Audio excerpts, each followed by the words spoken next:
Oi gente, tudo bem com vocês? Bem-vindos a mais um vídeo aqui no canal. E o vídeo de hoje é um bate-papo para explicar por que eu voltei do Canadá. Antes de começar o vídeo, já clica em gostei nesse vídeo. Se você já está interessado em saber por que eu voltei do Canadá, se inscreve aqui no canal.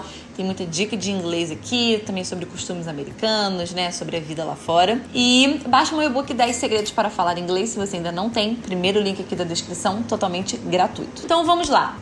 Muita gente aqui já me conhece, né? Já sabe mais ou menos da minha história, que eu morei no Canadá e tudo mais, mas muita gente pode, né, não saber, tá me vendo aqui pela primeira vez. Então eu morei no Canadá de 2019 até 2020, tá? Então eu fui pro Canadá em junho de 2019 e voltei em novembro de 2020. Eu já morei também nos Estados Unidos, lá em 2014, fui em agosto de 2014, voltei em dezembro de 2015, porém foi um caso diferente porque eu fui pra fazer o intercâmbio, tinha data pra ir, pra voltar, né? Agora, quando eu fui pro Canadá, eu fui de mala e cuia, já era casada e fui, já tinha Marley também, né? Fui eu, Rafael, Marley. Prazer, pessoal, meu nome é Rafael. Vendemos tudo que tínhamos aqui.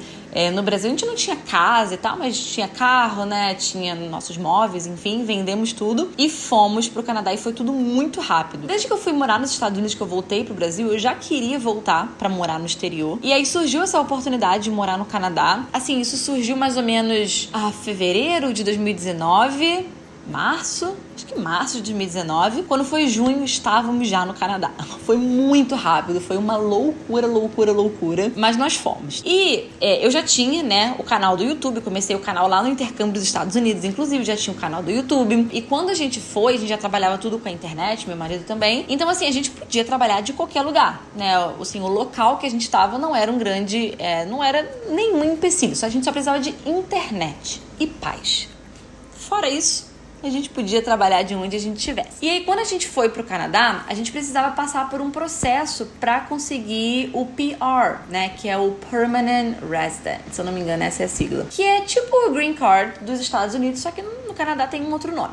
Para que você tenha o visto, né? Para você morar permanentemente, ser um residente mesmo, isso não é cidadão, ser um residente do Canadá. E aí a gente foi para lá para começar esse processo. E por que a gente sente? Por que você foi pro Canadá? Por que não foi pros Estados Unidos? Eu não vou conseguir explicar muitos detalhes aqui, porque o foco do vídeo é explicar por que eu voltei, mas eu preciso dar uma introdução aqui, né? Mas o Canadá, ele tem um passo a passo que você consegue seguir de uma forma um pouco mais fácil que eu digo não é porque é moleza, mas é que é um pouco mais cabível, é totalmente possível, não é uma coisa muito, será que eu vou conseguir? Se eu não vou conseguir, é um pouco mais palpável, tá? Esse caminho que você segue pra você conseguir o seu visto de residente lá no Canadá. E a gente foi, tudo certinho, começamos o passo a passo. Pra isso, né, como a gente foi pelo, não sei que lá, entry. Vou pesquisar o nome e colocar aqui, porque eu já voltei do Canadá há um tempo, não lembro mais esses nomes. Mas eu fui por esse processo, onde você precisava ter uma certa pontuação, e aí você aplica, você poderia aplicar a qualquer momento, mas você precisa ter uma pontuação para você ter a mínima chance de conseguir, porque tinha como se fosse uma pontuação de corte. E aí, quando a gente foi, a gente não tinha nem chances de aplicar, ia ser negado com certeza, porque toda essa pontuação, ela é contada a partir de graduação que você tem, estudos que você tem, né, no Brasil ou em algum outro lugar, então graduação, pós-graduação, mestrado, doutorado, tudo isso você vai somando mais pontos, tempo de trabalho e tal. Sendo que eu não tenho uma graduação, eu já comecei mais de uma graduação, mas nunca terminei. O meu marido, acho que também não, na época ele não tinha nenhuma graduação também, já tinha começado muito mais do que eu, acho que ele já tinha começado umas 4, 5 faculdades diferentes, mas a gente não tinha um diploma, a gente nunca chegou a concluir, então a gente não tinha pontuação disso, que dirá doutorado, mestrado, obviamente que não. Eu nunca tive, gente, na verdade eu nunca nem tive uma carteira de trabalho, eu sempre trabalhei online, desde que eu comecei a trabalhar, eu já comecei a trabalhar aqui na internet, com o YouTube, aí eu comecei dando aulas particulares, depois tive curso, enfim. E o meu marido, eu acho que ele chegou a ter carteira de trabalho, mas foi 1 ou 2 trabalhos, não lembro. Depois ele já foi trabalhar online também. Então, assim, a gente não tinha pontuação nenhuma pra poder aplicar, né? Ia chegar lá muito na cara de pau.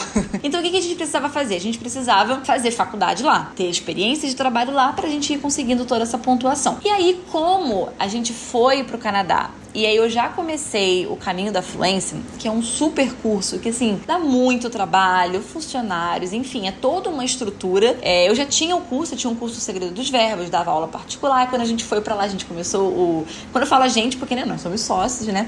Então a gente começou o Caminho da Fluência e, assim, não tinha condições de eu fazer conteúdo, gravar pro YouTube, gravar stories, estar presente no curso, dar as mentorias, estruturar todo o curso, estar fazendo treinamento com a galera que trabalha comigo e, ao mesmo tempo, fazer uma faculdade.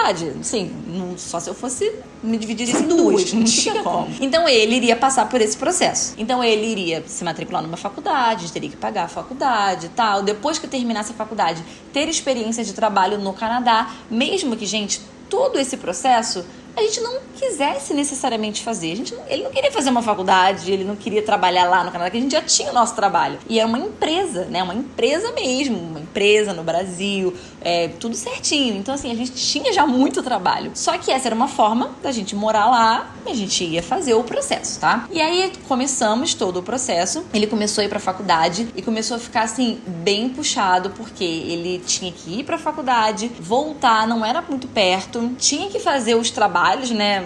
Por mais que ele já meio que soubesse, lembra que eu falei, ele já começou várias faculdades, então o assunto pra ele já era muito batido, mas assim, ele tinha que fazer algumas atividades, levava tempo, e aí quando chegava em casa ele ainda precisava fazer a parte dele, né, do trabalho, da empresa e tal, então tava ficando bem cansativo pra ele. E aí foi somando com outras coisas também. O inverno lá, eu morei em Toronto, tá? A gente morou em Toronto. O inverno lá é bem puxado, são muitos meses de inverno. Não que a gente, meu Deus, estou sentindo frio demais. Não era isso. Isso aí era de menos. Eu já tinha morado no Canadá, meu marido já tinha morado na Rússia. Sim, ele morou uns 2 anos e pouco na Rússia. Então, assim, eu morei também num lugar muito frio nos Estados Unidos. A gente estava acostumado com frio. Mas quando nós fomos morar lá, a gente pensou, caramba, essa vai ser a nossa vida pra sempre, né? Não que, meu Deus, uma vez que tá morando no Canadá não pode nunca mais voltar. Não, a gente tinha em mente que a gente poderia voltar. Mas fazendo esse processo, a ideia era morar lá, né? Gente, mas poderia mudar depois de... A gente não poderia mudar naquele momento, mas poderia mudar depois de estado, que, né, no estado eles chamam de província, né? Poderia mudar de província e tal. Enfim, mas a gente ia precisar passar ali pelo menos uns 2, 3 anos, né? Talvez um pouco mais, 4 anos. E naquele frio, né? É um frio, gente, que assim, dava uma tristeza na alma. O problema não era o sentir frio na pele. Esse não era o problema, porque dentro de casa tem aquecedor, tranquilo. Eu sinto mais frio no Brasil, gente, do que lá fora, tá? Porque as casas no Brasil não são preparadas pro frio. Lá não, eu ficava em casa de boa, de blusa de alcinha e tal. Aqui agora tá frio, inclusive, é inverno. Estou morando em Santa Catarina, então faz muito frio. Tô com um aquecedor ligado aqui no chão, mas eu tô com um pouquinho de frio, tá? Eu tô sem casaco aqui pra gravar, pra ficar melhor. Lá eu não sentia frio dentro de casa e pra sair era super tranquilo. Colocava bastante roupa, a gente sabia se vestir pro frio, de boa. Mas era triste, dava assim um ar muito melancólico. Quem já morou fora, quem mora fora sabe disso. Então a gente precisava estar sempre se esforçando em estar saindo, em estar se animando, porque se a gente não vigiasse, a gente ficava bem pra baixo mesmo. E viver na neve, né, na época a gente não tinha carro, tudo é muito complicado com muita neve, né, fazer compras no mercado, sei lá, se locomover, tudo você tem que botar um monte de roupa pra sair, aí tu tem que pensar e vai andando assim, tem que já procurar um lugar pra poder se aquecer. É assim, é meio que um caos.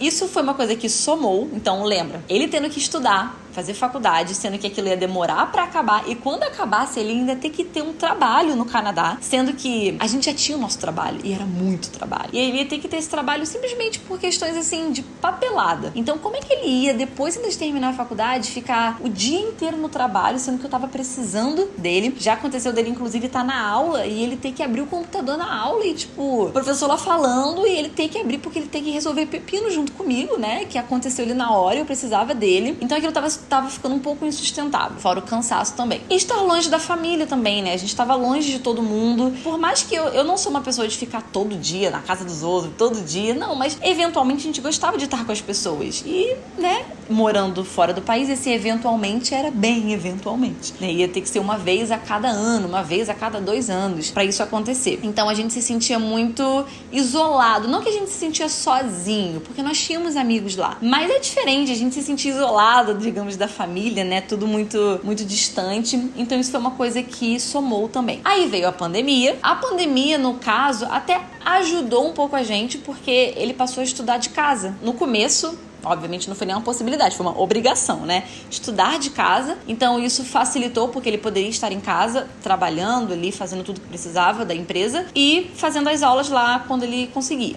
Isso ajudou. Acho que a pandemia, assim, não teve nada que atrapalhou nossa vida especificamente, em questão da decisão de voltar. Obviamente a pandemia atrapalhou a vida de todo mundo, né? Mas a decisão de voltar não foi... Pensando agora, não sei se a pandemia influenciou, se a gente ficou mais reflexivo, não sei. Mas não diretamente, tá? Não influenciou diretamente. E aí, somado a isso, o dólar não parava de subir. Subindo.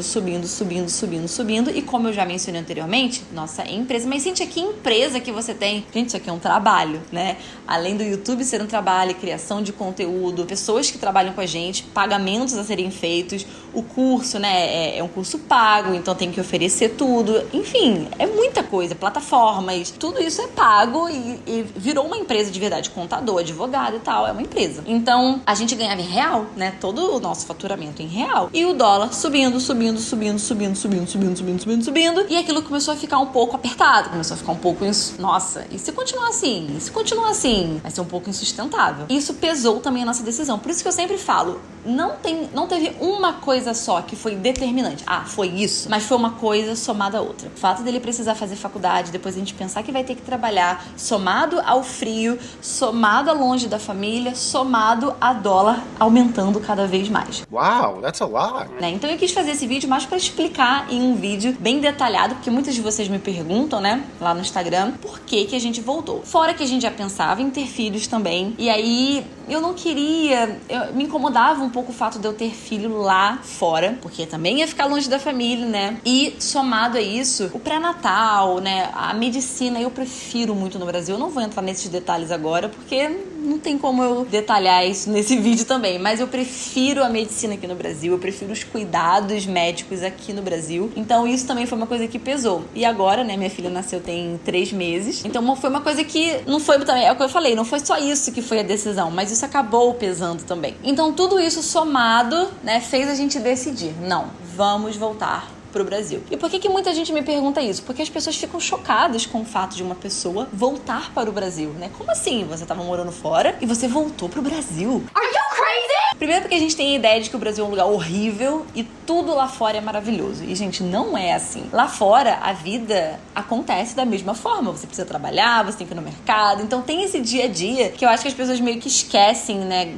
Tem essa glamorização, essa palavra, né? De que, meu Deus, vou ver viajando e fotos e Disney, Califórnia. Não, é um dia a dia normal. Você tem perrengues, né? E às vezes lá fora pode ser até mais difícil do que no Brasil. Então, o Brasil é um lugar muito bom pra se morar, tá? A gente tem a ideia de que o Brasil é um lugar horrível e tal, e não é bem assim. Só quando a gente mora fora é que a gente consegue ver os pontos positivos do Brasil, que também tem problemas, obviamente, mas todos os países têm problemas, tá, gente? Não é só o Brasil, não. Só que eu sei que a minha história, como a minha vida é diferente de 99% de vocês, né? Então, a maioria de vocês vão pra lá e sim, vão precisar ir para a faculdade, ter um trabalho lá, como tinha um trabalho aqui no Brasil, né? Não trabalham online, ou não tem o próprio trabalho, não é autônomo, não tem a própria empresa. Então, é diferente. E pode super funcionar para você. Porque eu vejo que muita gente vê que, a Cíntia voltou, então não deve ser um lugar tão bom. Não, é um lugar muito bom. Eu gostei muito de ter morado no Canadá, é uma experiência incrível. E eu digo, se você tem vontade de morar fora, se você quer viver essa experiência, se você quer até viver para sempre fora, vai, tenta. Você tem que experimentar, você tem que ver se funciona para você, se é o lugar que você se sente bem, que você quer morar,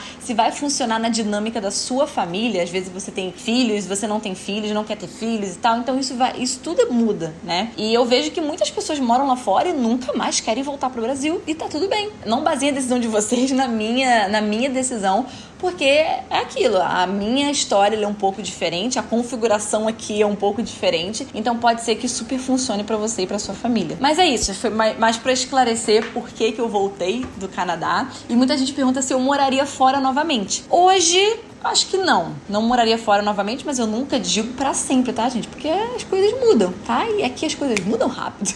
Eu nunca digo pra sempre, mas hoje acho que eu não moraria fora, mas super passaria umas temporadas, sei lá, iria pros Estados Unidos, ficaria lá uns 2, 3 meses, voltaria, tranquilo. Mas morar, pensar, tipo, uma coisa mais permanente, acho que não. Mas é isso, matou a curiosidade de vocês.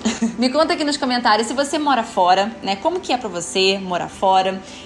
Se você tem essa vontade de morar fora, você estava pensando, refletindo sobre isso, me conta aqui se você já tem planos para ir morar fora, tá bom? Então é isso, não esquece de deixar o like nesse vídeo, se inscreve aqui no canal para acompanhar mais vídeos. Vejo vocês no próximo vídeo. Bye, bye!